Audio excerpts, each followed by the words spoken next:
عربی کے اندر مزدور کو کہتے ہیں الاجیر، اجیر، اور جس نے کسی کو مزدوری پر رکھا ہو اس کو مؤجر کہتے ہیں۔ اجیر کو، مزدور کو مستاجر بھی کہتے ہیں۔ اور یہ جو مزدوری والا کام ہوتا ہے اس کو الاجارہ کہتے ہیں۔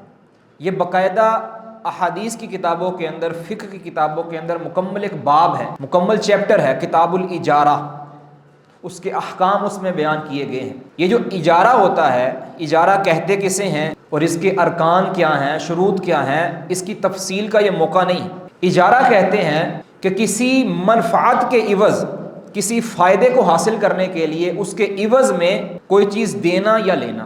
آپ کسی سے کوئی فائدہ لے رہے ہیں اور بدلے میں اس کو کوئی قیمت دیں، اس کو مزدوری کہتے ہیں، اس کو اجارہ کہتے ہیں۔ یہ عقد ہے، باقاعدہ ایک عقد، معاہدہ ہے۔ جس طرح کسی سے خرید و فروخت کی جاتی ہے، یہ ایک معاہدہ ہے، اور کتاب المعاملات کے اندر اس کا ذکر آتا ہے۔ یعنی جو انسان ایک دوسرے سے لین دین کا معاملہ کرتا ہے تو عقد کی ایک صورت اجارہ بھی ہے۔ کسی سے آپ کوئی فائدہ اٹھاتے ہیں اور اس فائدہ کے بدلے کے اندر اس کو کچھ دیتے ہیں، اس کو الاجارہ کہتے ہیں۔ اور اس کا مفہوم صرف یہ نہیں ہے، مزدور صرف وہ نہیں ہے کہ جو اینٹیں اٹھاتا ہے یا جو مستری کے ساتھ لگا ہوتا ہے، یہ صرف مزدور نہیں ہوتا۔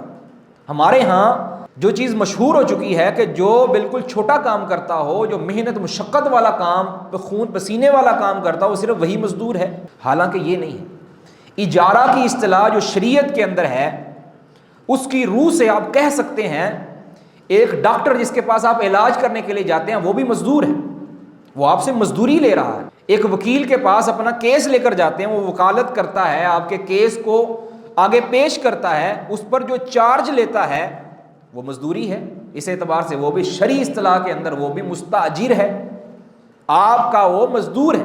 ایک نائی کے پاس آپ بال کٹوانے کے لیے جاتے ہیں، وہ اپنی بال کاٹنے پر مزدوری لیتا ہے، قیمت لیتا ہے، وہ بھی مزدور ہے۔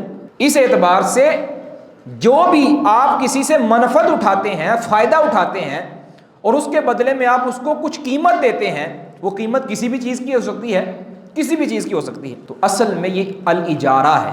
ایک مکان آپ نے کرائے پہ دیا ہے، وہ کرائے کا مکان، وہ اس کے اندر ایک فائدہ اٹھاتا ہے، وہ فائدہ اٹھاتا ہے اور اس کے بدلے کے اندر آپ کو کرایہ دیتا ہے، یہ بھی ایک اجارہ ہے، اجارہ ہی کی ایک قسم ہے۔ تو اجارہ کا مفہوم ذرا وسیع ہے، ہر اعتبار سے کوئی مستاجر یعنی اجیر ہو، مزدور ہو یا مؤجر ہو، اس کے حقوق، اس کے معاملات شریعت کے اندر متعین ہیں۔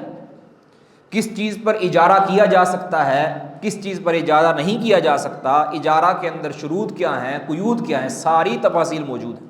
لیکن یہاں مقصود اجارہ کی تفصیل بیان کرنا نہیں ہے، یہاں مقصود یہ ہے کہ دونوں طرف سے، اجیر کی طرف سے بھی اور مؤجر کی طرف سے بھی، مزدور کی طرف سے بھی، مزدور چاہے ڈاکٹر ہو، چاہے وکیل ہو، چاہے وہ اینٹیں اٹھانے والا، پتھر توڑنے والا شخص، محنت مشقت کرنے والا شخص ہو، کوئی بھی اجیر ہو، اگر وہ ظلم کرے، وہ اپنے اس عقد کے اندر دو نمبری کرے، وہ بھی غلط ہے، شریعت نے اس کو بھی لگام دی۔ اور جو کام لینے والا ہے، جو قیمت دینے والا ہے، چاہے وہ پیشنٹ کی صورت کے اندر ہو، چاہے وہ موکل کی صورت کے اندر ہو، چاہے وہ ایک جو ہے وہ عمارت تعمیر کرنے والا، تعمیر کروانے والا مالک کی صورت میں ہو، چاہے وہ ٹھیکیدار کی صورت کے اندر ہو، کوئی بھی مؤجر جو ہے جس نے کسی کو مزدوری پہ رکھا ہوا ہے، اس کو بھی شریعت نے لگام ڈالی ہے کہ تم نے بھی ظلم نہیں ڈھانا، تم نے بھی زیادتی نہیں کرنی اور دوسروں نے بھی زیادتی نہیں کرنی، اس کے بھی حقوق ہیں اور اس کے بھی حقوق ہیں، یہ متعین ہے۔